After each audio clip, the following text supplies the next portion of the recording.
सबको राम राम सब। होली दस्से की राम राम।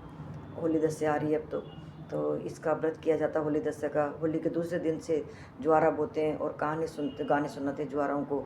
10वें दिन नहा धो करके और 10 खूंट की गोड़ देते हैं, उसके ऊपर ज्वारा रखते हैं, गणेश जी महाराज रखते हैं, मीठा बनाते हैं। मीठा पकवान बना करके सब औरतें पहन ओढ़ करके जाती है, कहानी सुनती है और दशा माता का डोरा लेती है। वहाँ पर रानी जी बैठी रहती है, डोरा देती है, डोरा ले लेते हैं। डोरा लेकर के कहानी सुन के अपने अपने घर आ जाती है। सब औरतें सुहागनें सब चल जाती है। रानी जी तो रानी जी ने बोला दासी से कि ये सब इकट्ठी क्यों रही, कि भाई आज होली दस्से माता का व्रत है। तो वो रानी जी बोली कि मेरे लिए भी लिया हो एक डोरा। जड़दाने से दासी गई और डोरा लिए, डोरा लाकर नहा धो कर कहानी सुनकर डोरा पहन लिया। डोरा पहन करके जो रानी जी बैठे हुए थे, राजा जी आए, भोजन करो भाई। तो वो बोले कि भोजन तो नहीं करो, आज तो मेरे व्रत का काय का व्रत है, दशा माता का।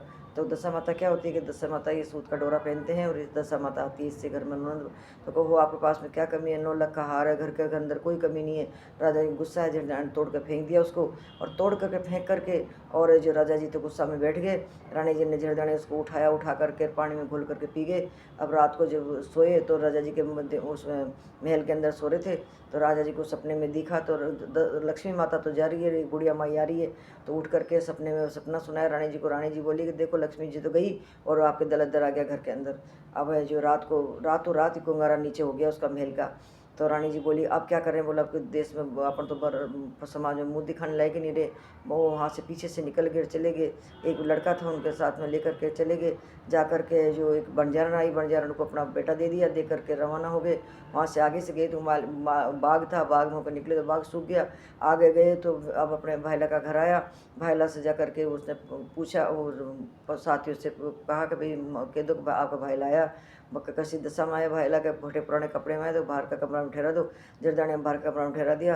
रानी जी हलवा ले रही, वो उसकी उनकी घर की उनके भाईला की पत्नी जो भोजन बना के ले रही, तो कांदा रोटी हो गया और जो तो सो गए। अब वो मोड़ लिए जो हार को नंगल रही है और राजा जी को दिखाया। रानी जी को देखो अपना बुरा दिन है जो आज देखो रानी जी ये इसको मोरडी को हार डगल रही, वापस चलते, चोर का नाम लग जाएगा अपना। सवेरे उठ के जल्दी उठ कर चले और जाते जाते जो वो पहुँचे भेंड के यहाँ। तो भेंड से वहाँ केलुआ भेजा कि मेरा भाई भेंड का उनसे उसमें आया। तो वो तो फाटे पुराने कपड़े में आए, तो पीपल के पेड़ के नीचे। तो मेरे दोनों झंड क्या कहेगी कि इनका भाई कैसा है। जब वो ठहरा दिया, वहाँ से भोजन बना के ले रही तो 5 पकवान ले रही, लेकिन दुकानदार रोटी हुआ झड़ने गाड़ करके वो चले गए। और जा कर के आगे चले तो जो एक तेली का घर आया। तेली के यहाँ राजा जी तो हारे गए। अब घानी में तेल निकालने के लिए रानी जी एक राजा के यहाँ चले गए। अब वो तो वो साफ करे जेवर और पीड़ा नगल जावे। और राजा जी जो ही तेल निकाले, जो ही तेल तो